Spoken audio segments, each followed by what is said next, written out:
உங்க toilet cleaner bison toilet cleaner குவாலிட்டியை விட பெட்டர்னு நிரூபிச்சா உங்க மொத்த பணமும் ரீஃபண்ட். பைசன் டாய்லெட் கிளீனர் இப்போது 79 ரூபாயில். சூப்பர் சரவணா ஸ்டோர்ஸ்ல டிசம்பர் 16 இருந்து ஜனவரி 15 வரைக்கும் ஒவ்வொரு பிரான்ச்லயும் ஒரு கஸ்டமருக்கு ₹1,00,000 மதிப்புள்ள தங்க நகை பண்டிகை பரிசு. சொந்த வீடு வாங்க ஸ்டெப் ஸ்டோனுக்கு வாங்க. ஸ்டெப் ஸ்டோன் ரொம்ப சந்தோஷமாக இருந்துச்சு. ஏன்னா அது ஒரு இன்டர்நேஷ்னல் பேஜெண்ட். இதில் இந்தியாவில இருந்து, அதுவும் ஒரு தமிழகத்தை சேர்ந்த ஒரு திருநங்கை. நான் ஒரு தமிழகத்தை சேர்ந்த ஒரு பொண்ணாக இருந்தாலும் நம்ம இந்தியாவை ரெப்ரசன்ட் பண்ணி போகிறோம் அப்படிங்கும்போது ரொம்ப ஒரு பதட்டம் இருந்துச்சு, பெருமிதம் இருந்துச்சு, சந்தோஷம் இருந்துச்சு, எல்லாமே இருந்துச்சு. கண்டிப்பாக நான் திருநெல்வேலி டிஸ்ட்ரிக்ட் சங்கரன் கோவில் அப்படிங்கிற ஒரு தாலுகாவில் குருவிகுளம்ங்கிற ஒரு போஸ்ட்டில் ராமலிங்கபுரம்ங்கிற ஒரு சின்ன வில்லேஜில் இருந்து வந்திருக்கேன். எங்கள் ஊர் ரொம்ப சின்ன கிராமம், குக் கிராமம்னு சொல்லுவாங்க இல்லையா, அந்த மாதிரி. ஸோ அங்கேருந்து நான் என்னுடைய பள்ளி பருவம் எல்லாமே அங்கே தான் முடித்தேன். ஸோ அதுக்கப்புறம் எனக்கு தஞ்சாவூருக்கு வந்தேன். தஞ்சாவூரில் என்னுடைய கிராண்ட்மா ராகினி அப்படின்னு சொல்லிட்டு அவங்க மூலமாக தான் எனக்கு இந்த சமூகம் பரிச்சயம் ஆணுச்சு. அதுக்கப்புறம் என்னுடைய டிரான்ஸ்ஃபர்மேஷன்லாம் முடிச்சு அதுக்கப்புறம் சரி திருநங்கைகள்னாலே பாலியல் அப்புறமாட்டிக்கில் பிச்சை எடுத்தல் அப்படிங்கிற மாதிரி இருக்கிறதுனால நம்ம என்ன நினச்சோன்னா, இல்லை நம்ம இந்த மாதிரி போகக்கூடாது, நம்ம படிச்சிருக்கோம், நம்ம ஏன் இந்த மாதிரி துறையை தேர்ந்தெடுக்கணும், நம்ம எப்படியாவது திருநர் சமூகத்து மத்தியில் நம்ம ஒரு பெருமைக்குரிய விதமாக நிற்கணும் அப்படின்னு சொல்லி நான் என்ன பண்ணேன், LLB சூஸ் பண்ணேன். உண்மையை சொல்லணும்னா எனக்கு சின்ன வயசுலேயே தெரியும். எனக்கு இப்போ பொதுவாக விவரம் தெரியும் போதே எல்லாத்துக்குமே தெரிஞ்சிடும். நம்ம ஃப்ரெண்ட்ஸ் கூட விளையாடும் போதோ இல்லாட்டினா பேசும் போதோ நம்மளுக்கு தெரிஞ்சிடும். ஏன்னா நம்ம வித்தியாசமாக இருக்கும். என்னெல்லாம் என்னுடைய ஃபேமிலி சர்க்கிளில் என்னுடைய உறவினர்கள் சொல்ல ஆரம்பிச்சிட்டாங்க, எனக்கு நெக்ஸ்ட் எப்படியாவது நம்ம ஒரு உலகத்தில் நம்ம திருநங்கையாக பிறந்துட்டோம், நம்மளை ஃபேமிலிஸ் இருக்காங்க, நம்மளை இந்த மாதிரி திருநங்கைகள் மத்தியில் இருக்கக்கூடிய அந்த ஏற்றத்தாழ்வுகளை நம்ம சரி கட்டணும் அப்படிங்கிறதுக்காக. ஸோ போராடணும் அப்படின்னா நம்மளுக்கு தைரியம் வேணும் அப்படின்னா நம்மளுக்கு சட்டம் தெரிஞ்சிருக்கணும். ஸோ சட்டம் அப்படிங்கிற ஒரு துறையை நான் தேர்ந்தெடுத்தேன். உண்மையை சொல்லணும்னா என்னதான் நான் எனக்குள்ள மூடி மறைச்சாலும் நான் ஒரு 8th to 10th படிக்கிற டைமில் அப்போ என்ன பண்ணிட்டேன், ஒரு தடவை ஆசையில் மஞ்சள் தேய்ச்சி குளிச்சிட்டேன். ஆக்சுவலி அது ஒயிட் கலர் ட்ரெஸ் அப்படிங்கிறதுனால அதில் தெரிஞ்சிருச்சு இந்த காலரில் ஆகட்டும், அந்த மாதிரி தெரிஞ்ச உடனே அது ஆக்சுவலி மஞ்சள் தேய்ச்சி குளிச்சுட்டு அது தெரியக்கூடாதுங்கிறதுக்காக சோப் போட்டு அதை கழுவி எல்லாம் இது பண்ணிட்டேன். அது தெரியலை, பார்க்கும்போது தெரியாது, பட் ஆனால் அது ஒயிட் கலர் ஷர்ட்டுங்கிறதுனால அதில் தெரிஞ்சிருச்சு. ஸோ அப்போ அதை என்னுடைய ஃப்ரெண்ட்ஸ் பார்த்துட்டு இங்கே பாரு மஞ்சள் தேய்ச்சி குளிச்சு வந்துருக்கோம் அப்படின்னு சொல்லி ரொம்ப ஒரு மாதிரி எனக்கு அது ரொம்ப சங்கோஜத்தை ஏற்படுத்திடுச்சு. எனக்கு தெரிஞ்சிச்சு. ஆனாலும் எங்கள் அண்ணா இந்த விஷயம் தெரிஞ்சு நான் ஒரு வருஷம் எங்கள் வீட்டில் கான்டாக்ட் இல்லாமல் இருந்து சுவிட்ச் ஆஃப்லாம் பண்ணி வச்சு இருந்து தெரிய வந்ததுக்கு அப்புறம் என் ஃப்ரெண்ட் என்னுடைய இன்ஜினியரிங் காலேஜ் மேட் ஃப்ரெண்ட் மூலமாக தான் எங்கள் வீட்டுக்கு தெரிஞ்சது இந்த மாதிரி நான் டிரான்ஸ்ஜெண்டராக இருக்கேன் அப்படின்றது. அவன் தான் எங்கள் வீட்டிலேயே பேசி சொன்னானே, ஏன்னா அவனுக்கு தெரியும், அவங்கெல்லாம் எனக்கு கான்டாக்ட்ல இருந்தாங்க. அப்போ அவங்க இந்த பேசும்போது நான் சொல்லிட்டேன் இந்த மாதிரி அப்படிங்கும்போது அவங்க தான் எனக்கு ஃபேமிலியில் ஃபோன் பண்ணி அம்மாட்ட சொல்லி இந்த மாதிரி இருக்காங்க அப்படின்னோடனே ஃபர்ஸ்ட் எங்கள் வீட்டில் எங்கள் அம்மா திட்டினாங்க. அதுக்கப்புறம் அவங்களுக்கே தெரிஞ்சிருச்சு. ஏன்னா அவங்க புரியும்ல, சின்ன குழந்தை எவ்வளோ வயசுலேருந்து அவன் பார்த்துருக்கோம், அவனுடைய ஆக்டிவிட்டிஸ் எப்படி இருக்கும் எப்படி எல்லாமே தெரியும்னால அவங்களே ஏற்றுக்கிட்டாங்க. ஸோ அப்போ அப்படிங்கும்போது நம்ம தான் அவங்களுடைய அடுத்து அவங்க எங்களுக்கு பெரியவங்களா இருக்காங்க அப்படின்னா அவங்களுடைய குழந்தைகள் நாங்கள். ஸோ அப்போ நம்ம தான் அவங்களுக்கு ஆதரவு, நம்மளை தவிர வேற எந்த ஆதரவும் இருக்காது சொசைட்டியில் இல்லையா. அவங்க அம்மா அப்பாவும் கிடையாது, ஃப்ரெண்ட்ஸ் சர்க்கிள் யாரும் இருக்க மாட்டாங்க. திருநங்கைகள் தான் ஆதரவு. அப்படிங்கும்போது என்ன தத்தெடுத்துக்கிட்ட என்னுடைய கிராண்ட்மா, என்னுடைய மம்மி ஜெனிஃபர், அவங்கெல்லாம் எனக்கு அந்த டைமில் எனக்கு ஆதரவு கொடுத்தாங்க. அது 2 lakhs 3 lakhs ஆகிடும். அதுக்கப்புறம் நாங்கள் வைக்கக்கூடிய சடங்கு ஃபங்க்ஷன் ஆதரவு. ஏன்னா எங்களுக்கு வருஷத்தில் எப்படி ஒரு பெண்ணுக்கு சடங்கு சுற்றுறது ஒரு வருஷம் அவருடைய வாழ்நாளில் ஒரு டைம் நடக்குமோ அதே மாதிரி எங்களுக்கும் அந்த ஒரு டைம் தான். ஸோ அதை நாங்கள் நல்ல பெருசாக பண்ணணும், கிராண்டாக பண்ணணும். ஏன்னா அது இப்போ எப்படி ஒருத்தவங்க கல்யாணம் பண்ணிக்கிறது எவ்வளோ கிராண்டாக செலவினம் பண்ணி பண்ணுறாங்க. ஏன்னா அது அதுக்கப்புறம் அவங்களுடைய கல்யாண நிகழ்வுகள் வரப்போகிறது கிடையாது. ஆனால் எங்கள் அம்மா எனக்கு பெருசாக ஃபஸ்ட்டு பார்க்கும்போது என்னை நேரில் ஃபஸ்ட்டு அம்மாவை மீட் பண்ணுறேன். என்னை பார்த்து ஒரு தடவை அழுதாங்க. நான் உடனே எனக்கு எதுக்கு அழுகணும், இது அழுகிறதுக்கு வேலையே இல்லை அப்படின்னோடனே நான் பேசுறதை பார்த்தா அவங்க நார்மலா, ஏன்னா அவங்களுக்கு தெரியும்ல நான் இப்படிதான் பேசுவேன், இப்படிதான் இருப்பேன் அப்படின்னு தெரியும். அதாவது நிறைய பேர் ஒன்று சொல்றாங்க, உங்களுக்காக கவர்மெண்ட் நிறைய பண்ணுது, நீங்க ஏன் அதை வந்து யூஸ் பண்ணிக்கல அப்படின்னு சொல்றாங்க. இது வரைக்கும் எதுவுமே பண்ணது கிடையாது. நான் படிச்சது லாஸ்ட் இப்போ 2024 தான் முடிச்சேன். இது வரைக்கும் எனக்கு எந்த அரசு சலுகைகளும் எனக்கு கிடைச்சதில்லை. படிச்சு முடிச்சும் எனக்கு எந்த சலுகைகளும் கிடைச்சதில்லை. அதே மாதிரி கவர்மெண்ட்ல இருந்து உங்களுக்கு நிறைய சப்போர்ட் பண்றாங்க, நிறைய இடஒதுக்கீடு கொடுத்துருக்காங்க அப்படின்னு சொல்றாங்க. அந்த மாதிரி எந்த இடஒதுக்கீடும் கொடுக்கல.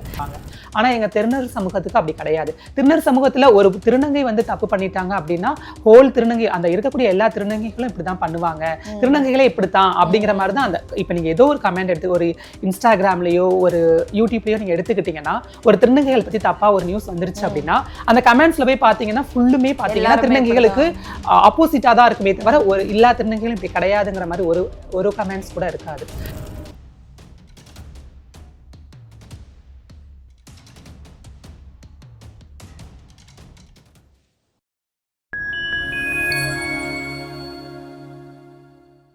ஃபைன் டைம் லைஃப் ஸ்டைல் நேயர்களுக்கு வணக்கம். நம்ம சமூகத்தில் திருநங்கைகள் அப்படின்றவங்க ரொம்பவே இப்போ நிறைய இடங்கள்ல பார்க்குறோம். எல்லாருமே வந்து நிறைய விஷயங்களில் மேலே மேலே வந்து பெரிய பதவிகளாக இருக்கட்டும், நிறைய விஷயங்களை வந்து முன்னேறிட்டு போயிட்டே இருக்காங்க. அந்த மாதிரி ஸ்பெஷலான ஒரு பர்சன் தான் நம்ம இன்னைக்கு பார்க்க போகிறோம். கம்போடியாவில் நடந்த மிஸ் மெஜஸ்டிக் டிரான்ஸ் இதில் ரன்னரப்பாக வின் பண்ணி இருக்கிற நம்மளோட ஜோஷ்கா ஜாஸ்மின் அவங்க தான் நம்ம கூட இருக்காங்க. வணக்கம். வணக்கம். ரொம்ப அழகா இருக்கீங்க. ஃபர்ஸ்ட் ஆஃப் ஆல் நாங்கள் வந்து விஷ் பண்ணிக்கிறோம். வாழ்த்துக்கள். நீங்கள் வின் பண்ணதுக்கு, அவ்வளோ பெரிய இடத்துக்கு போயிட்டு நீங்கள் வின் பண்ணிட்டு வந்ததுக்கு, முக்கியமாக இந்தியாவை ரெப்ரசன்டேட் பண்ணி நீங்கள் வந்து அங்கே வின் பண்ணிட்டு வந்திருக்குங்க. கண்டிப்பாக அது எல்லாருக்குமே ஒரு பெருமை தான். ஸோ உங்களை பற்றி நிறைய விஷயங்கள் இந்த நிகழ்ச்சியில் வந்து நாங்கள் தெரிஞ்சுக்க போகிறோம். ஸோ அதுதான். ஸோ ஃபஸ்ட்டு அந்த இந்த கம்போடியாவில் நடந்த இந்த எக்ஸ்பீரியன்ஸ் பற்றி லைட்டாக நம்ம சொல்லி முடிச்சுட்டு அப்படியே உங்கள் இதுக்குள்ளே போயிட்டு. கண்டிப்பாக ரொம்ப சந்தோஷமாக இருந்துச்சு. ஏன்னா அது ஒரு இன்டர்நேஷ்னல் பேஜெண்ட். இதில் இந்தியாவில இருந்து, அதுவும் ஒரு தமிழகத்தை சேர்ந்த ஒரு திருநங்கை, நான் ஒரு தமிழகத்தை சேர்ந்த ஒரு பொண்ணாக இருந்தாலும் நம்ம இந்தியாவை ரெப்ரசன்ட் பண்ணி போகிறோம் அப்படிங்கும்போது ரொம்ப ஒரு பதட்டம் இருந்துச்சு, பெருமிதம் இருந்துச்சு, சந்தோஷம் இருந்துச்சு, எல்லாமே இருந்துச்சு. ஸோ இதெல்லாம் கடந்து நம்ம எப்படி அங்கே போய் நம்ம வந்து சர்வை பண்ண போகிறோம், நம்ம எப்படி நம்மளுடைய பெஸ்ட்டை கொடுக்க போகிறோம் அப்படிங்கிற ஒரு கேள்விக்குறியும் இருந்துச்சு. ஆனால் அதை எல்லாத்தையும் தாண்டி என்னுடைய தன்னம்பிக்கையால் இப்போதைக்கு நான் என்னுடைய வெற்றியை நோக்கி போய் வெற்றியை அடைஞ்சிட்டேன்னு நினைக்கிறேன். கண்டிப்பா கண்டிப்பா. ஸோ அந்த வெற்றி வந்து அங்கிருந்து எங்களுக்கும் கொண்டு வந்திருக்கீங்க. ஸோ சந்தோஷமா இருக்கு அதை நினைக்கிறேன். கண்டிப்பா கண்டிப்பா. ஸோ உங்களை பத்தி சொல்லுங்க ஜோஷ்கா. நீங்க எந்த ஊரு, ஸோ என்ன உங்களோட வழி, அப்படியே உங்களோட வாழ்க்கை எப்படி வந்து ஒரு திருப்பமா இருந்ததா இருக்கட்டும், எப்படி வந்து ஒரு கஷ்டப்பட்டு வந்தது, ஸோ அதை பத்தி சொல்லுங்களேன் உங்களை. கண்டிப்பா.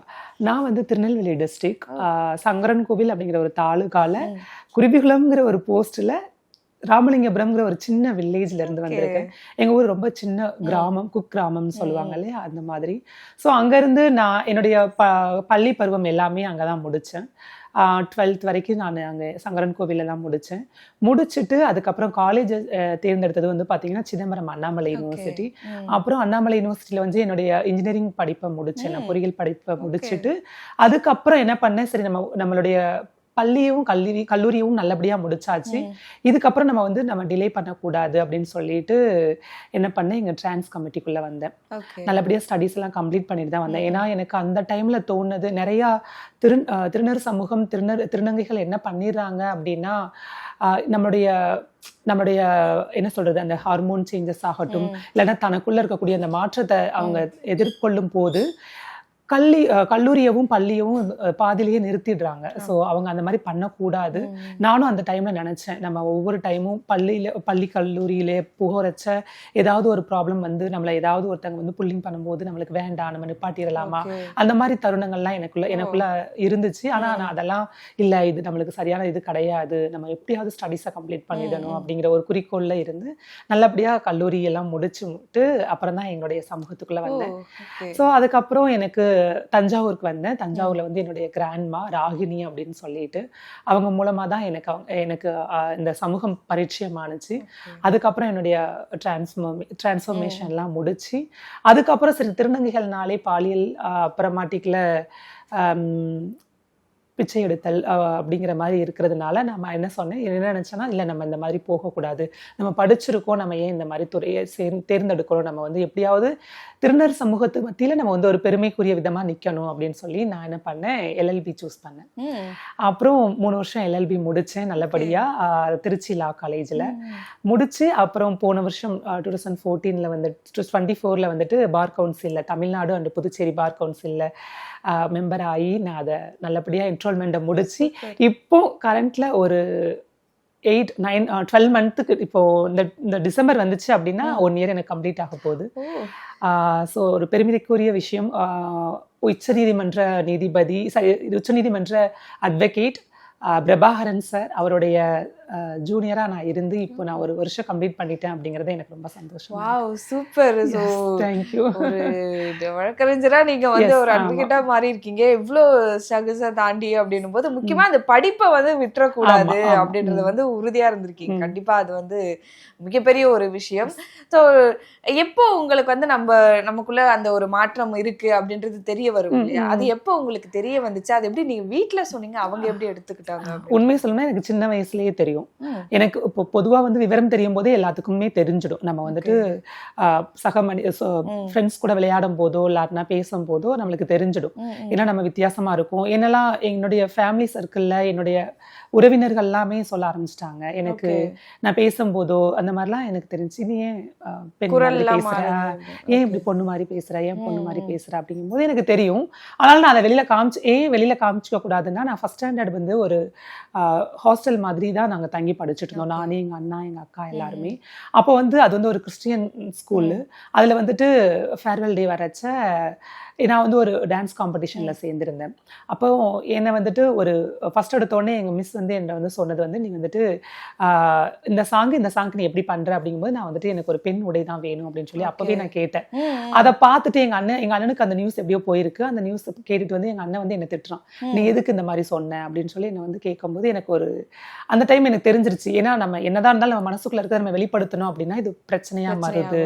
ஸோ இந்த பிரச்சனையை நம்ம தவிர்க்கணும் அப்படின்னா நம்ம வந்துட்டு இதை வெளிக்காமிக்க கூடாது அப்படின்னு சொல்லிட்டு சோ அப்பையில இருந்தே எனக்குள்ளேயே வச்சுக்கிட்டேன். எனக்கு தெரிஞ்சிச்சு, எனக்கு அப்பவே புரிஞ்சது நம்ம வந்து வெளி காமிச்சோம்னா அது வந்து சரியா இருக்காது அப்படிங்கிறதுனால சரி எனக்குள்ளேயே வச்சு என்னோட பள்ளி பருவம், அதனாலதான் நான் என்னுடைய காலேஜ் வரைக்கும் நான் எனக்குள்ளேயே பொதிச்சு வச்சு அதுக்கப்புறம் எனக்கு இதான சரியான தருணம் அப்படிங்கிறதுனால நான் அப்பவே வீட்டை விட்டு தான் வந்தேன். உண்மையை சொல்லலாம், வீட்டை விட்டு யாருக்கும் சொல்லாம வந்து 1 வருட காலம் இருந்து எங்களுடைய டிரான்ஸ் சொசைட்டி கூட இருந்து எங்க டிரான்ஸ் விமென்ஸ்க்கான ஆஃபீஸ்ல ஒர்க் பண்ணி அதன் மூலமா மணி லேர்ன் பண்ணி அதுல இருந்து நான் அது மாத்திரம் இல்லாம நான் நிறைய ஸ்டேஜ் ப்ரோக்ராம்லாம் பண்ணியிருக்கேன்.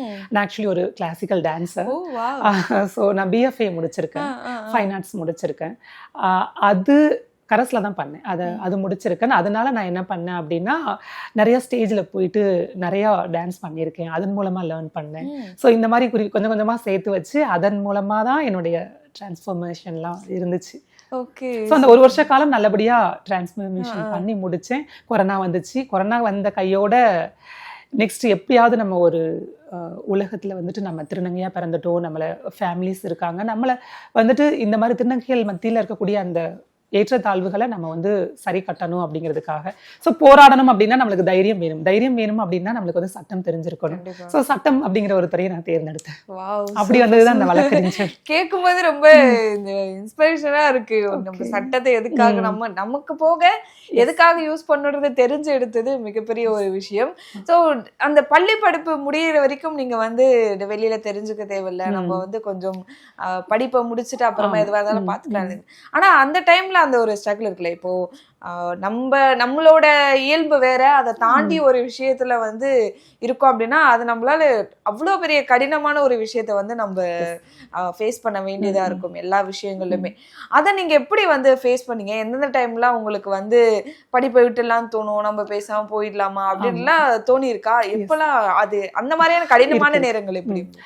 உண்மையை சொல்லணும்னா என்னதான் நான் வந்து எனக்குள்ள மூடி மறைச்சாலும் நான் ஒரு 8th to 10th படிக்கிற டைம்ல அப்போ வந்துட்டு என்ன பண்ணிட்டேன், ஒரு தடவை ஆசையில மஞ்சள் தேய்ச்சி குளிச்சிட்டேன்.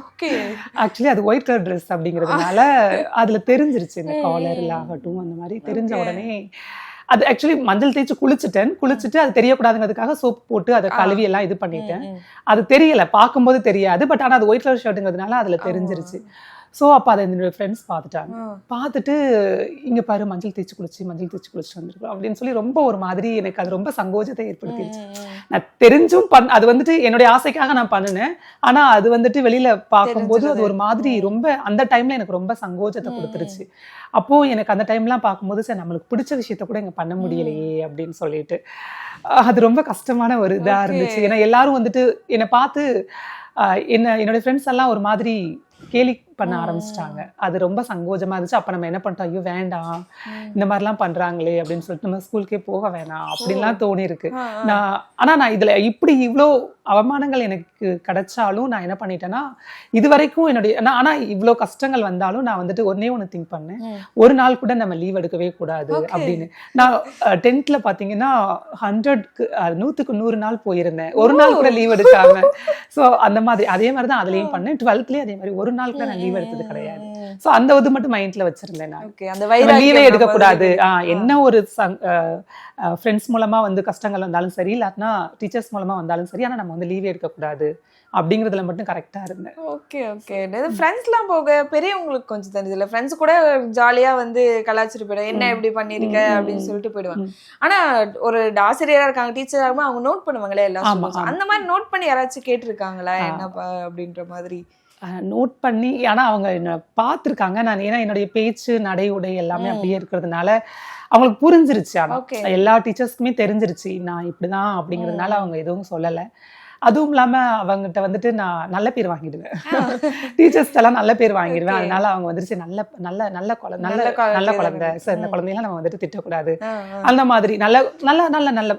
அது வந்து நான் ஒரு நிறைய விஷயத்துல நான் வந்துட்டு நான் ஒரு விஷயத்த ஃபாலோ பண்றவங்க போது நிறைய அமைதியா, ஏன்னா குறும்பு பண்ணி ஸ்டேட்டஸ் வந்து அந்த மாதிரி பண்ணாதானே அவங்களுக்கு ரொம்ப பிடிக்காத மாதிரி ஆயிடும். சோ நம்ம சமத்தா நடந்துக்கிட்டோம்னா நம்ம எதுவும் சொல்ல மாட்டாங்க. அந்த மாதிரி சமத்தா நடந்துட்டு இவ்வளோ வந்து அந்த புள்ளி இல்லைன்னா கிண்டல் கேலியா இருக்கட்டும், இல்லைன்னா வந்து ஒரு ஜாலியா இருக்கணும்னு நினைக்கிறது அமைதி, இது எல்லாமே ஒரு படிப்புக்காக தான் நீங்க வந்து முடிச்சிடணும் அப்படின்றதுக்காக. அது மிகப்பெரிய ஒரு விஷயம். அண்ட் நீங்க முடிச்சுட்டு எல்லாம் வெளில வந்துட்டீங்கன்னு போது அந்த ஒரு படிப்பு ஸ்கூல் முடிச்சதா இருக்கட்டும், இல்லைன்னா வந்து ஒரு பட்டப்படிப்பு முடிச்சதா இருக்கட்டும், அந்த முடிச்சு கையில வாங்கும்போது அந்த பெருமிதமா, இல்லைன்னா வந்து நம்மள இவ்வளோ வருஷம் நம்ம கஷ்டப்பட்டதுக்கு ஒரு மிகப்பெரிய ஒரு விஷயத்த பண்ணியிருக்கோம் போது இருக்கு இல்லையா, அந்த ஃபீல் எப்படி இருந்துச்சு? முக்கியமா நம்ம காலேஜ் முடிக்க போறோம், ஸ்கூல் முடிச்சு காலேஜ் முடிச்சு நீங்க அது போக வந்து அட்வொகேட்டாக ஆகியிருக்கும் போது இந்த ப்ராசஸ் நடக்கும்போது ஒரு சந்தோஷம் இருந்துச்சு. அது எப்படி இருந்துச்சு? ஃபர்ஸ்ட் நான் இன்ஜினியரிங் முடிக்கும் போது எனக்கு ஒரு சந்தோஷம் இருந்துச்சு. ஏன்னா மெக்கானிக்கல் டிபார்ட்மெண்ட்ல நான் முடிச்ச காலத்துல 2014 முடிச்சேன் நான். அப்போ வந்து பாத்தீங்கன்னா கிட்டத்தட்ட எங்களுடைய டிபார்ட்மெண்ட்ல மட்டுமே வந்து பாத்தீங்கன்னா 4000 பேர் இருந்தாங்க. மெக்கானிக்கல் டிபார்ட்மெண்ட்ல மட்டுமே 4000 பேர் இருந்தாங்க. அது அண்ணாமலை யூனிவர்சிட்டிங்கிறதுனால நிறைய கண்ட்ரீஸ்ல இருந்து வந்து படிச்சுட்டு இருந்தாங்க. ஏன்னா இப்பதான் வந்து அது கவர்மெண்ட் எடுத்துக்கிட்டாங்க, இவ்வளவு ஸ்டூடெண்ட்ஸ் தான் இருக்கணும் அப்படின்னு இருந்துச்சு. பட் நான் படிக்கும்போது 4000 பேர் இருந்தாங்க. அந்த 4000 பேர்லயும் நான் தனித்துவமா தெரிஞ்சேன். ஏன்னா எங்களுக்கு ஒரு மெக்கானிக்கல் டிபார்ட்மெண்ட்டுக்காக ஒரு கல்ச்சுரல் ப்ரோக்ராம் நடக்கும், அதுல நான் பார்ட்டிசிபேட் பண்ணி ஃபர்ஸ்டா வந்தேன் நான். சோ அப்போது நான் எல்லாத்துலயும் நான் பேசப்பட்டேன். சோ அது எனக்கு ஒரு பெருமைக்குரிய விஷயமா இருந்துச்சு. அதே மாதிரி நான் முடிச்சும் ஃபர்ஸ்ட் இதா வந்துட்டேன் நான், டிஸ்டிங்ஷன் வாங்கல, பட் ஃபர்ஸ்ட் கிளாஸ்ல வந்துட்டேன் நான்.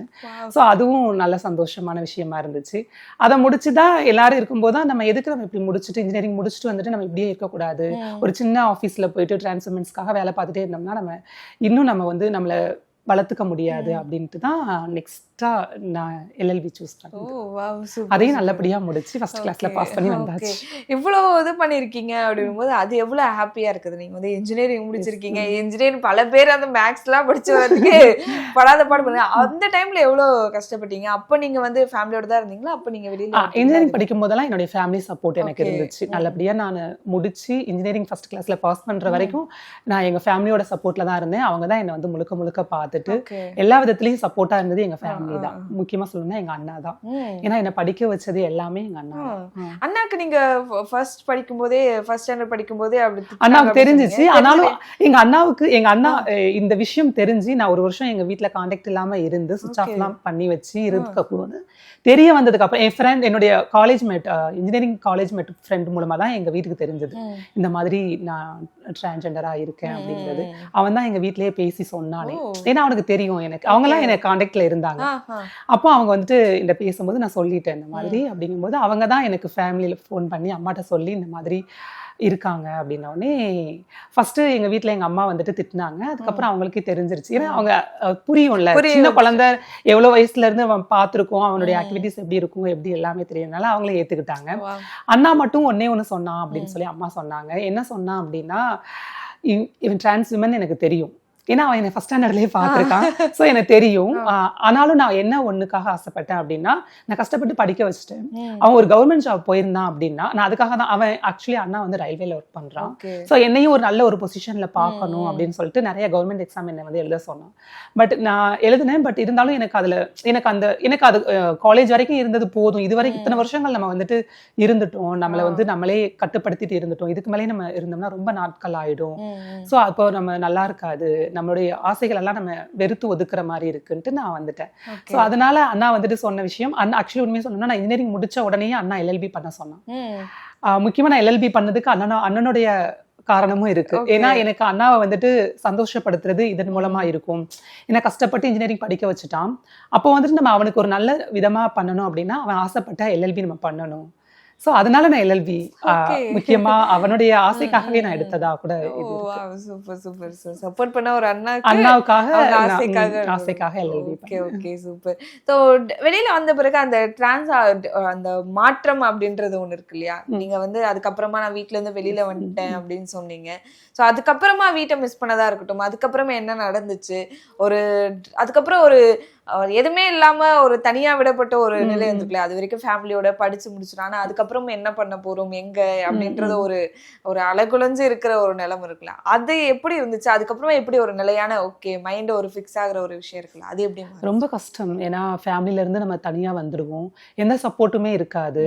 நம்மளுடைய அதுக்கப்புறம் தான் நமக்கு தெரியும் ஃபேமிலியோட சப்போர்ட் எப்படி இருந்துச்சு, நம்ம எப்படி இப்ப தனித்து விடப்பட்டிருக்கோம், ஒரு யாரும் இல்லாத காட்டுல ஒத்தையில நிக்கிற மாதிரி, தனியா நிக்கிற மாதிரியான ஒரு சிச்சுவேஷன். அப்பதான் எனக்கு வந்துட்டு கொஞ்சம் கொஞ்சமா எனக்கு திருநெல் சமூகத்துல இருந்து நான் எப்படி நம்ம அவங்ககிட்ட நடந்துக்கணும், அவங்களுக்கு நம்ம எப்படி நம்மளுடைய ஆதரவை கொடுக்கணும், அவங்க நம்மளிடத்துல எப்படி பாசமா நடந்துக்குவாங்க, நம்ம அவங்களுக்கு எப்படியான, ஏன்னா அவங்களும் நம்மள மாதிரி தான் ஃபேமிலியை விட்டு தனியா வந்திருப்பாங்க. ஸோ அவங்களும் ஒரு தனியான ஒரு ஃபீல்ல தான் இருப்பாங்க இல்லையா? என்னதான் எங்களுடைய டிரான்ஸ்ஜெண்டர்ஸ் கமிட்டி நிறைய கூட்டமா இருந்தாலும் அவங்களும் தன்னுடைய ஃபேமிலியை ஃபேமிலியால வெறுத்து ஒதுக்கப்பட்டு தான் வந்து நிற்பாங்க. ஸோ அவங்களுக்குள்ளேயே அந்த வருத்தம் இருக்கும். ஸோ அப்போ அப்படிங்கும்போது நம்ம தான் அவங்களுடைய அவங்க எங்களுக்கு பெரியவங்களா இருக்காங்க அப்படின்னா அவங்களுடைய குழந்தைகள் நாங்க. ஸோ அப்ப நம்ம தான் அவங்களுக்கு ஆதரவு, நம்மளை தவிர வேற எந்த ஆதரவும் இருக்காது சொசைட்டில இல்லையா? அவங்க அம்மா அப்பாவும் கிடையாது, ஃப்ரெண்ட்ஸ் சர்க்கிள் யாரும் இருக்க மாட்டாங்க. திருநங்கைகள் தான் ஆதரவு. அப்படிங்கும்போது என்ன தத்தெடுத்துக்கிட்ட என்னுடைய கிராண்ட்மா, என்னுடைய மம்மி ஜெனிஃபர், அவங்க எல்லாம் எனக்கு அந்த டைம்ல எனக்கு ஆதரவு கொடுத்தாங்க. ஏன்னா எல்லாருக்குமே புரியும்ல, ஃபேமிலில இருந்து விட்டு வந்து நம்ம எவ்வளவு ஒரு கஷ்டத்தை ஃபேஸ் பண்ணுவோம் அப்படிங்கிறது. அதெல்லாம் அவங்க புரிஞ்சுக்கிட்டதுனால எனக்கு என்னமோ, எனக்கும் அவங்களுடைய நிலைமையும் புரிஞ்சதுனாலயோ என்னமோ தெரியல, ஓகே நம்மளுக்கு இவங்க தான் இப்போதைக்கு அப்படின்னு சொல்லிட்டு எல்லாத்தையும் அவங்ககிட்ட சொல்லி அவங்க எனக்கு ஹெல்ப் பண்ணி என்ன ஆஃபீஸ்ல சேர்த்து விடதாகட்டும், நான் கொஞ்சம் கொஞ்சமா சேகரிச்சு வைக்கக்கூடிய மணி ஆகட்டும், இப்படி சேகரிச்சு வை, இந்த மாதிரி செலவு பண்ணாத, இப்படி நீ சேகரிச்சு வச்சாதான் உன்னுடைய தேவையை நீ பூர்த்தி பண்ணிக்க முடியும் அப்படின்னு அவங்க கொடுத்த ஒவ்வொரு அனுபவத்தையா நான் எடுத்துக்கிட்டு அதுக்கப்புறம் நான் சேர்த்து வச்ச மணியை வச்சு என்னுடைய மம்மி ஜெனிஃபர், அவங்க பெங்களூர்ல இருக்காங்க, அவங்க எனக்கு தன்னுடைய பொண்ணா பார்த்து, நான் ஆக்சுவலி ரொம்ப எல்லாம் சேர்த்து வச்சிடல. ஏன்னா உங்களுக்கு தெரியும் அந்த டிரான்ஸ்ஃபர்மேஷன் ஆப்ரேஷன் வந்து ரொம்ப ஈஸியா கிடைச்சிடாது. ஏன்னா அவ்வளோ ஒரு ஆப்ரேஷன் பண்ணி முடிக்கிறதுக்கு எப்படி குறைஞ்சது 2 lakhs சம்திங் ஆயிடும், 2 lakhs 3 lakhs ஆயிடும். அதுக்கப்புறம் நாங்க வைக்கக்கூடிய சடங்கு ஃபங்க்ஷன் வந்து அதை, ஏன்னா எங்களுக்கு வருஷத்துல எப்படி ஒரு பெண்ணுக்கு சடங்கு சுத்துறது ஒரு வருஷம் அவருடைய வாழ்நாள்ல ஒரு டைம் நடக்குமோ அதே மாதிரி எங்களுக்கும் அந்த ஒரு டைம் தான். சோ அத வந்து நாங்க நல்ல பெருசா பண்ணணும், கிராண்டா பண்ணணும். ஏன்னா அது இப்போ எப்படி ஒருத்தவங்க வந்து கல்யாணம் பண்ணிக்கிறது வந்துட்டு எவ்வளவு கிராண்டா செலவினம் பண்ணி பண்றாங்க, ஏன்னா அது வந்து அதுக்கப்புறம் அவங்களுடைய கல்யாண நிகழ்வுகள் வரப்போறது கிடையாது. சோ அந்த மாதிரி நாங்க மண்டபம் பிடிச்சி அவ்வளவு கிராண்டா பண்ணுவாங்க. சோ அப்ப அதுக்கு ஒரு எப்படியும் குறைஞ்சது 1.5 லட்சம் 2 லட்சம் செலவு பண்ணிடுவாங்க. சோ அதனால அந்த இதெல்லாம் வச்சு எனக்காக எங்க அம்மா வந்துட்டு ஜெனிஃபர்னு சொன்னாங்கல்ல, அவங்க வந்துட்டு அவங்க கையில இருந்து 50,000 ரூபாய் எனக்காக கொடுத்து, நீ என் பொண்ணு, நான் இந்த டைம்ல எனக்காக இருக்கக்கூடிய ஒரே பொண்ணு, நீ என்னுடைய காசா அது இருக்கட்டும், பரவாயில்ல, நீ கொடுக்கலாட்டினா கூட எனக்கு பிரச்சனை இல்லை, நான் இதை உனக்கு தரேன், நல்லபடியா நம்ம வந்துட்டு மண்டபம் பிடிச்சி, எங்க பெரியவங்க குறைஞ்சது அந்த டைம் வந்து தீபாவளி டைம், குறைஞ்சது ஒரு 30-40 திருநங்கைகள் பெரியவங்க, எனக்கு ஆயா முறையில இருக்கக்கூடியவங்க.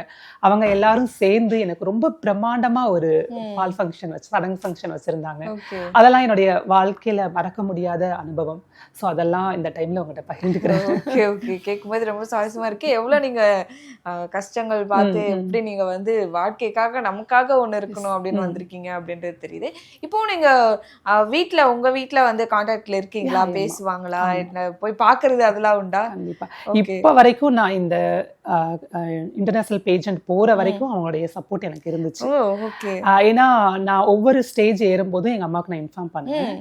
அது நான் டைட்டில் வின் பண்ணதையும் நான் கொண்டு போய் எங்க அம்மாட்ட காமிப்பேன். ஸோ இந்த வருஷம் நான் இன்னும் போகல. இப்ப டைரக்டா நான் இங்க வந்துட்டேன், சென்னை வந்துட்டேன். ஸோ சென்னையிலே தான் இருக்கிறதுனால இதை முடிச்சுட்டு எனக்கு எப்ப லீவ் கிடைக்குதோ அப்ப போய் அம்மாவை போய் பார்க்கணும். ஓகே, அம்மா உங்ககிட்ட பேசியிருக்காங்களா? ஃபேமிலியா இருக்கும்போது ஓகே, தனியா பேசியிருக்காங்களா? ஏன்னா இது வரைக்கும் தன்னோட பிள்ளைய பார்த்து வேற இப்ப வேற பார்த்திருக்கோம் அப்படின்னு. ஆனா எங்க அம்மா எனக்கு பெருசா ஃபர்ஸ்ட் பார்க்கும்போது என்ன நேர்ல ஃபர்ஸ்ட் நான் அம்மாவை மீட் பண்றேன். என்னை பார்த்து ஒரு தடவை அழுதாங்க. நான் உடனே எனக்கு எதுக்கு அழுகணும், இது அழுகிறதுக்கு வேலையே இல்லை அப்படின்னு உடனே நான் பேசுறத பார்த்து அவங்க நார்மலா, ஏன்னா அவங்களுக்கு தெரியும்ல நான் இப்படிதான் பேசுவேன், இப்படிதான் இருப்பேன் அப்படின்னு தெரியும். அப்படிங்கும்போது நான் பேசும்போது அவங்களே கொஞ்ச நேரம் நான் பேச அவங்களே கொஞ்ச நேரத்துல அழுகி நிப்பாட்டிட்டாங்க. ஏன்னா என்ன புதுசா எதுவுமே அவங்க பார்க்கல. நான் சின்ன வயசுல இருந்து நான் எப்படி இருந்தானோ அப்படிதான் இப்பவும் இருக்கேன். அது அவங்களுக்கு ஒரு விதத்துல வந்துட்டு இப்படி நம்ம குழந்தை இருக்கே மாறிட்டானே அப்படிங்கிற மாதிரி தோணுனா கூட, இன்னொரு பக்கத்துல ஓகே இப்படிதானே இவனுடைய இயல்பு இப்படிதானே இருந்தா, இதுல என்ன மாற்றம் இருக்க போகுது, அவ வாழ்க்கையில எப்படி இருக்கணும்னு நினைச்சாலும் எல்லாமே நல்லபடியா இருக்கு. சந்தோஷமா இருந்துச்சு. அம்மா என்ன ஈஸியா ஏத்துக்கிட்டது எங்க அம்மா தான். ஈஸியா ஏத்துக்க வச்சதும் எங்க அம்மா தான் எங்க ஃபேமிலியில. சோ அதனால ஃபர்ஸ்ட் பார்த்தது அம்மா. ஃபர்ஸ்ட் வீட்ல எல்லாரும் ஏத்துக்கிட்டதும் அம்மாவால தான். Super super. ஒரு ஃபேமிலியாவே இப்படி ஏத்துக்கிறதுக்கு கண்டிப்பா எல்லாரும் ஒரு வரமா நினைப்பாங்க, நம்ம வீட்டுல வந்து ஏத்துக்கணும் அப்படின்றது. சோ உங்க ஃபேமிலியும் வந்து அதை புரிஞ்சுக்கிட்டு நம்ம பிள்ளை அப்படின்னு, நம்ம பிள்ளை தானே என்ன அப்படின்றது அவங்க ஏத்துக்கிட்டாங்க. இதுல முக்கியமான விஷயம் என்னன்னா, உண்மையை சொல்லணும்னா ஃபேமிலிஸ் ஈஸியா ஏத்துக்குவாங்க. ஏன்னா ஃபேமிலிஸ்க்கு தெரியும் நம்ம பிள்ளை இப்படிதான் அப்படிங்கிறது. என்னதான் தாய்க்கு தன் கொஞ்சம் பொன் குஞ்சா இருந்தாலும் அதை வளர்த்து எடுக்கிறதெல்லாம் தாய் தான். ஸோ அந்த தாயோ அவங்களுடைய உறவினர்களோ எல்லாருமே பாக்குறாங்க சுத்த முற்றிலும் அவங்க எப்படி அவங்களோட ஆக்டிவிட்டிஸ் இருக்கு, அவங்க எப்படி இருக்காங்க எல்லாமே தெரியும். ஆனா அந்த மாற்றம் வரும்போது மட்டும் சில பேர் பின்வாங்குவாங்க. ஆனா அவங்களுக்கு தெரியும் இவங்க குழந்தை இப்படிதான், நம்ம குழந்தை இப்படிதான் அப்படின்னு தெரிஞ்சாலுமே ஏத்துக்கிறதுக்கு யோசிப்பாங்க. ஆனா தாய்ங்கிறவங்க ஏத்துக்குவாங்க. ஏன்னா நம்மளோட குழந்தை இப்படிதான் அப்படிங்கிறது அவங்களுக்கு சின்ன வயசுல இருந்தே தெரியும். தன்னை வளர்த்தெடுத்த தாய்க்கு தெரியாதா? ஆனா அவங்க ஏத்துக்கிட்டாலுமேவும் அவங்களை ஏத்துக்கிறதுக்கு பின்வாங்குற தள்ளுறது என்ன அப்படின்னா சமூகம். சமூகம் தான் என்ன பண்ணும் அப்படின்னா, உன் குழந்தை இப்படி, உன் குழந்தை இப்படி, உன் குழந்தை இப்படி ஆயிடுச்சாமே, உன் குழந்தை இப்படி இருக்காமே அப்படின்னு சொல்லிட்டு இருக்கிறதையும் இல்லாததையும் எக்ஸ்ட்ரா சொல்லி ஃபேமிலி ஏத்துக்காத அளவுக்கு பண்றது சமூகம் தான். சமூகம் தெரிஞ்சுச்சு அப்படின்னா இதெல்லாம் இவ்வளவு பெரிய விஷயமா ஆகக்கூடிய விஷயம் மாறிட்டே வருதுன்னு இப்பதான் கொஞ்சம் கொஞ்சமா அந்த சமூகத்துக்கு புரிதல் வருது. கண்டிப்பா இன்னும் நிறைய மாற வேண்டியது இருக்கு. கண்டிப்பா அது மாறணும். அண்ட் நீங்க போய் வின் பண்ணிட்டு வந்திருக்கீங்க, அதுக்கான ஏற்பாடுகள் எல்லாமே நீங்களே வேற செஞ்சுட்டீங்க. போன இன்டர்வியூல நம்ம பேசியிருந்தோம். சமூகத்துல இன்னும் என்னெல்லாம் மாறணும், அரசு அவங்க சார்பா இருக்கட்டும் இல்லைன்னா கூட இருக்கிற சமுதாயமா இருக்கட்டும், என்ன மாறணும், என்ன இன்னும் வந்து, ஏன்னா கேட்டா என்ன பண்ணுவாங்க, வேலைக்காக நாங்க வந்து இடஒதுக்கீடு பண்ணியிருக்கோமே, அவங்க வேலைக்கு சேரலாமே, படிப்புக்காக பண்றோமே அப்படின்னு சொல்லுவோம். இருந்தாலும் அந்த இடத்துல நின்று பாக்குற உங்களுக்கு தான் தெரியும் இன்னும் மாற வேண்டியது நிறைய இருக்கு அப்படின்னு சொல்லிட்டு. அப்படி என்னெல்லாம் இன்னும் மாறணும், என்னெல்லாம் இருக்கு? அதாவது நிறைய பேர் ஒண்ணு சொல்றாங்க, உங்களுக்காக கவர்மெண்ட் நிறைய பண்ணுது, நீங்க ஏன் அதை வந்து யூஸ் பண்ணிக்கல அப்படின்னு சொல்றாங்க. இது வரைக்கும் எதுவுமே பண்ணது கிடையாது. நான் படிச்சது லாஸ்ட் இப்போ 2024 தான் முடிச்சேன். இது வரைக்கும் எனக்கு எந்த அரசு சலுகைகளும் எனக்கு கிடைச்சதில்ல. படிச்சு முடிச்சும் எனக்கு எந்த சலுகைகளும் கிடைச்சதில்ல. அதே மாதிரி கவர்மெண்ட்ல இருந்து உங்களுக்கு நிறைய சப்போர்ட் பண்றாங்க, நிறைய இடஒதுக்கீடு கொடுத்துருக்காங்க அப்படின்னு சொல்றாங்க. அந்த மாதிரி எந்த இடஒதுக்கீடும் கொடுக்கல. இப்ப லாஸ்ட் ஒரு 4 மந்த்துக்கு முன்னாடி தான் வந்து அனௌன்ஸ் பண்ணியிருந்தாங்க, இந்த மாதிரி டிரான்ஸ் விமென்ஸ்க்கான ஒரு ஜிஓ பாஸ் பண்ணியிருக்கோம், திருநர் சமூகத்துக்காக ஒரு ஜிஓ வந்திருக்கு அப்படின்னு. அந்த ஜிஓலையுமே என்ன சொல்லியிருக்குன்னா, கல்விக்கும் வேலை வாய்ப்புக்கும் இடஒதுக்கீடு கொடுக்குறோம் தான் சொல்லியிருக்காங்களே தவிர கொடுக்கல. சோ இது வரைக்கும் எங்களுக்கு எந்த விதமான இடஒதுக்கீடும் இல்லை. அதை நான் இடத்துல பதிவு பண்ணிக்கிறேன். அந்த இடஒதுக்கீடு வந்து நாங்க யாருக்கிட்ட போராடுற மாதிரி இருக்குன்னா விமென்ஸ் கூட. ஸோ உங்க கூட விமனாகிய உங்க கூட. ஏன்னா உங்களுக்கு இருக்கக்கூடிய இடஒதுக்கீட்டுல தான் நாங்களும் போராட வேண்டியதா இருக்கு. உங்களுடைய இடஒதுக்கீடு தான் நாங்க பறிச்சுக்கிற மாதிரி இருக்கு. எங்களுக்கு திருநர் சமூகத்துக்குன்னு சொல்லி எந்த விதமான இடஒதுக்கீடும் வரல. ஸோ அதுக்காகவே நாங்க கடந்த 10 வருட காலங்களா நாங்க திருநர் சமூகம் போராடிக்கிட்டே வரோம். ஹரிசாண்டல் ரிசர்வேஷன் வேணும், எங்களுக்கு 1% ஆவது கொடுங்க வேலை வாய்ப்புல, நாங்க அதை யூஸ் பண்ணிக்குவோம், நிறைய திருநங்கைகளுக்கு வேலை வாய்ப்பு கிடைக்கும் அப்படின்னு சொல்லி போராடிக்கிட்டே இருக்கோம். ஸோ இந்த ஜீவோ வந்துட்டு இன்னும் முழுமை அடையல. முழுமை அடைஞ்சிச்சுன்னா எங்களுக்கு கண்டிப்பா ஒரு இடஒதுக்கீடு வரும்னு நான் நம்புறேன். ஓகே. ஸோ சமுதாயத்துல கூட இருக்கிறவங்க நீங்க நிறைய பேர் பார்த்துருப்பீங்க இல்லையா? ஸோ வெளியில போறதா இருக்கட்டும், நிறைய ப்ரோக்ராம்ல நீங்க பார்ட்டிசிபேட் பண்ணும்போது இன்னமும் இதெல்லாம் மாத்தணும், கூட இருக்கிற மக்கள் வந்து இதெல்லாம் ஏன் இன்னும் மைண்ட்ல வச்சுட்டு ஏன் இப்படி யோசிக்கிறாங்க, இல்லைன்னா ட்ரீட் பண்ற விதமா இருக்கட்டும், பேசுறதா இருக்கட்டும், இதெல்லாம் இன்னும் மாத்திக்கணும் அப்படின்னா அது என்ன? உண்மையை சொல்லணும்னா நான் இது வரைக்கும் அந்த மாதிரி ரொம்ப வித்தியாசமா மக்கள் பிஹேவ் பண்ணி நான் பார்த்ததில்ல. ஆனா சோசியல் மீடியாஸ்ல நான் பாக்குறேன். ஏன்னா ஒரு திருநங்கைகள் ஏதோ ஒரு தப்பு பண்றாங்க அப்படின்னா அது அந்த ஹோல் திருநங்கைகள் சமூகத்தையும் வந்து சேருது. அதுதான் ஒரு தப்பா இருக்கு. இப்போ ஒரு பையன் ஒண்ணு பண்றான், ஒரு பொண்ணு ஒரு விஷயத்துல மாட்டிக்கிட்டா ஏதோ பிரச்சனை ஆயிடுச்சு அப்படின்னா அந்த சமூகத்தை ஃபுல்லையும் சொல்றது கிடையாது. அந்த பொண்ணை மட்டும்தான் வந்துட்டு போர்ட்ரை பண்ணுவாங்க, அவங்கள மட்டும்தான் இது பண்ணுவாங்க. ஆனா எங்க திருநர் சமூகத்துக்கு அப்படி கிடையாது. திருநர் சமூகத்துல ஒரு திருநங்கை வந்து தப்பு பண்ணிட்டாங்க அப்படின்னா ஹோல் திருநங்கை, அந்த இருக்கக்கூடிய எல்லா திருநங்கைகளும் இப்படிதான் பண்ணுவாங்க, திருநங்கைகளே இப்படித்தான் அப்படிங்கிற மாதிரி தான். அந்த இப்ப நீங்க ஏதோ ஒரு கமெண்ட் எடுத்து ஒரு இன்ஸ்டாகிராம்லயோ ஒரு யூடியூப்லயோ நீங்க எடுத்துக்கிட்டீங்கன்னா ஒரு திருநங்கைகள் பத்தி தப்பா ஒரு நியூஸ் வந்துருச்சு அப்படின்னா அந்த கமெண்ட்ஸ்ல போய் பாத்தீங்கன்னா ஃபுல்லுமே பாத்தீங்கன்னா திருநங்கைகளுக்கு ஆப்போசிட்டா தான் இருக்குமே தவிர ஒரு எல்லா திருநங்கைகளும் இப்படி கிடையாதுங்கிற மாதிரி ஒரு கமெண்ட்ஸ் கூட இருக்காது. ஸோ இதுதான் என்ன சொல்றேன்னா, நீங்க தயவு செஞ்சு ஒரு திருநங்கைகள் தப்பு பண்றவங்க எல்லா ஜெண்டர்லயுமே இருக்காங்க. ஸோ அதனால தயவு செஞ்சு திருநங்கைகள் ஒரு திருநங்கை தப்பு பண்ணுனாங்க அப்படின்னா அந்த ஒரு திருநங்கைகளை மட்டும் சுட்டி காமிங்க. நான் தப்பு பண்ணாத திருநங்கை தப்பே பண்ண மாட்டாங்கன்னு நான் சொல்ல வரல, தப்பு பண்ற திருநங்கைகளை மட்டும் சுட்டி காமிங்க. எல்லா திருநங்கைகளையும் வந்துட்டு அந்த பழியை வந்து போடாதீங்க எல்லா திருநங்கைகள் மேலையும் அப்படிங்கறத நான் சொல்றேன். கண்டிப்பா கண்டிப்பா. ஏன்னா இப்போ வந்து சோசியல் மீடியா தான் எதுவா இருந்தாலும் அங்க போயிட்டு தன்னோட கருத்துக்களை பதிவு இடக்கூடிய இடமா இருக்குது அப்படின்னும் போது கண்டிப்பா அதை தான் நம்ம பார்க்க வேண்டியது. ஏன்னா நேர்ல எல்லாருமே இப்போ நேர்ல யார் வேணாலும் நல்லா பேசலாம், ஆனா அவங்க சோசியல் மீடியான்னு போகும்போது என்ன பேசுறாங்க அப்படின்றது தெரியாது. கண்டிப்பா அதை கரெக்டா நோட் பண்ணி சொன்னீங்க. சோ நிறைய விஷயங்கள் பேசணும், உங்களை பத்தி நிறைய விஷயங்கள் தெரிஞ்சுக்கிட்டோம். முக்கியமா இந்த கிரவுன் வின் பண்ணது அதுக்கும் ஒரு வாழ்த்துக்கள். அதையும் தாண்டி நம்ம எவ்வளவு கஷ்டப்பட்டாலும் பரவாயில்ல, அந்த படிப்பை விட்டுறக்கூடாதுன்னு சொல்லிட்டு நீங்க அதை ஒரு இறுக்கமா பிடிச்சிட்டு வந்தீங்களே இது வரைக்கும். அதுக்கே மிகப்பெரிய வாழ்த்துக்கள். கண்டிப்பா அதுக்காக யூனிவர்ஸ், கடவுள் எது வேணாலும் சொல்லலாம், இந்த சமுதாயம் எதுவும் சொல்லலாம், கண்டிப்பா அது மிகப்பெரிய ஒரு பொக்கிஷத்தை வந்து உங்களுக்கு கொடுக்கும். ஸோ ரொம்ப ரொம்ப நன்றி, ரொம்ப ரொம்ப வாழ்த்துக்கள். இதுக்கப்புறம் வரக்கூடிய எல்லா ஸ்டேஜஸா இருக்கட்டும், வாழ்க்கையில வரக்கூடிய நிறைய விஷயங்களா இருக்கட்டும், அது எல்லாமே நல்லபடியா நடக்கிறதுக்கு எங்க டீம் சார்பா வாழ்த்துக்கள் சொல்லிக்கிறோம். மிக்க நன்றி. Thank you so much. மிக்க நன்றி. Thank you.